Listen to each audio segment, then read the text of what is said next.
The Sixers were getting laughed at a month ago. Of course they have James Harden drama. That's all they do. Markelle Fultz is a bust. Ben Simmons can't shoot. This team is always a mess. But then Harden leaves and they're number 1 in the East? How did this happen? Obviously Tyrese Maxey has become a potential superstar, but they're not done. Philly has one more big move to make and can actually win the championship. But it depends on what they do. Should they get a third star to pair with Embiid and Maxey? Or should they trade for depth, like the Nuggets have around Jokic and Jamal Murray? Which lane should they choose? But all of this only works because of Tyrese Maxey. How they got him is the wildest NBA story I have heard. They drafted Maxey 3 years ago with a top 20 protected pick from OKC. They got that pick when they traded Jeremy Grant to the Thunder in 2016. But the next year, they sent the Maxey pick to Orlando in exchange from some European player who never even played. But 2 years later, the Magic sent the pick back to Philly for Markelle Fultz. Woo! Almost missed it. But then the story gets really crazy. OKC was playing a meaningless game in the bubble against Miami.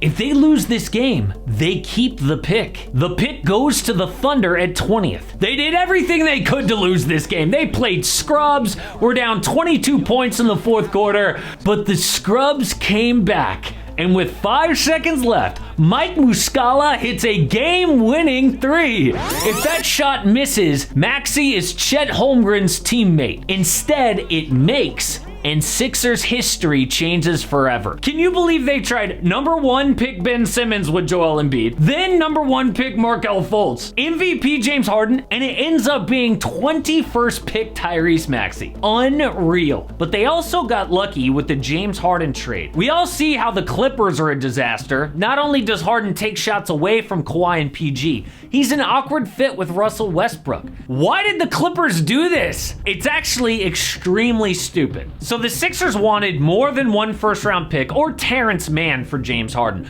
but no one wanted him. Why would LA bid against themselves and pay a huge price? Well, one day, out of nowhere, the trade gets done, sending 2 first-round picks and a swap plus role players. What changed? Well, Shams reported the owner, Steve Ballmer, went over the GM's head and got on the phone with the Sixers owner to force the trade. The Clippers GM didn't want to do this. Steve Ballmer stepped in and ruined it. So now Harden is their problem and the Sixers are better than ever. It's kind of like when the Lakers got rid of Russ last year and became the best team in the West. With Russ, they were 3rd worst in the West. Only better than the Rockets and Spurs. But without him, they shot up to number 1. The big change was defense. But of course, it wasn't just dumping Russ. It was the players they got back, and eventually they fired their head coach. On Philly, Nick Nurse deserves a ton of credit for their success, and the players are quietly dissing Doc Rivers. Doc claims that James Harden got him fired. It turns out other guys hated him too. Daniel House was asked, hey, what's the difference with the new coaching? He said, oh, that's easy. Doc is, 2 guys, ball dominant. Nick Nurse is everybody play together. Everybody work for each other. Damn, House! Okay, what about super young player Jaden Springer? Nick Nurse really wants to help the players learn and wants to teach. He stopped the drills, stepping in, give us pointers on what to do here and there. It's great. I haven't seen that too much since I've been in the league. Yeah, except he's only been in the league 2 years and had 1 coach, Doc Rivers. You know what? I think the Sixers let Doc think that James Harden got him fired, but really the entire team hated him. The front office just put it all on Harden because he's the scapegoat anyway. We can clearly see the truth. So Nurse put Maxey in a much better position, and he's taken a leap. When Maxey came into the league, he looked like one of those fast, small guards who scores in the paint but can't really shoot, like a Russell Westbrook. Now, though, he is an elite three-point shooter. Granted, he's playing a lot more minutes than his rookie year, but that is still a crazy improvement. He is better than anyone could have imagined, and a better leader. Harden would complain on every call, be slow to go back on defense, just a miserable, exhausting teammate. But Maxey is the kind of guy that people gravitate to, always positive. Did you hear what he said after his 50-point game? New Sixer Kelly Oubre tragically got hit by a car one day earlier. Scans show he's better than expected, only has a fractured rib. But after the best game of his life, all Tyrese Maxey could say was this. What is it that made everything look so effortless for you tonight, Tyrese? Man, this had nothing to do with me. This is all Kelly Oubre, man. You know, we praying for him, man. Love my dog, man. I just met him, but I love him. You know what I'm saying? I hope he gets well soon.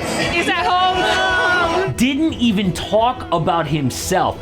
I want to play for Tyrese Maxey. That is the leadership they have without James Harden. And Maxey didn't even get paid. The Sixers asked him to put off his next contract so they can have cap space. A huge ask. What if he gets injured? But zero complaints from him, and now they can add that third star. The Sixers' assets are that $65 million in cap space, then all these picks that they have from the James Harden trade, and player contracts for salary. They could get any superstar on the market, but is that what they should do? The era of the super team is actually over. Since LeBron and the Miami Heat Big Three, we had 5 of 7 champions with a Big Three. I don't consider the Spurs or the 2015 Warriors as a Big Three, but I guess you could argue Steph, Clay, and prime Draymond were a Big Three. Then Cavs with LeBron, Kyrie, and Kevin Love, the KD Warriors. But since 2019, super teams are dead. I mean, look at how the dumb Lakers traded their 2020 depth and role players for third star Russell Westbrook. At some point, front offices learned jamming 3 30-point scorers together is so dumb compared to one superstar with elite depth that know their role. The Nuggets were a beautiful example of that. But will Daryl Morey listen? He is the definition of a star hunter. Every year in Houston, this man tried a different star with James Harden, even if the chemistry sucked. I mean, Dwight Howard, Chris Paul, Russell Westbrook. This man could ruin Philly's opportunity with that mindset. Instead of a third star, they need someone who can handle the ball and play make. In the postseason, teams are gonna key on Maxey and make life hard.